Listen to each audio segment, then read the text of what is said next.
Hello friends, ఈవేళ అయితే మా ఇంట్లో మార్నింగ్ బ్రేక్ఫాస్ట్ కోసం నేను ఈ సమ్మర్ సీజన్లో చాలా మ్యాంగోస్ మనకు దొరుకుతాయి కదండి.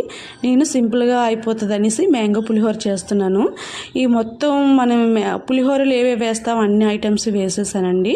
అలాగే మ్యాంగో తురుము కూడా వేసేసి కొంచెం ఫ్రై చేస్తున్నాను పచ్చివాసన పోయేలాగా. అలాగే పసుపు వేసాను, మిక్సింగ్ చేసేసి రైస్ ముందుగానే వండుకున్న రైస్ వేసేసి సాల్ట్ వేసేసి మొత్తం ఇలా మిక్స్ చేస్తున్నాను.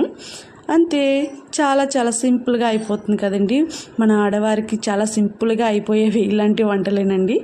పైగా సింపుల్గా అయిపోతాయి అండ్ టేస్ట్ కూడా చాలా బాగుంటాయి కదండి. పుల్లగా మ్యాంగోస్ పులిహోర చాలా చాలా వెయిట్ చేశాను. నేను ఇప్పుడు టేస్ట్ చూస్తున్నాను ఎలా ఉంటుందో అని. చాలా బాగుందండి పులిహోర అయితే మాత్రం పుల్లగా. మీకు కూడా నచ్చిందా నా పులిహోర? నచ్చితే లైక్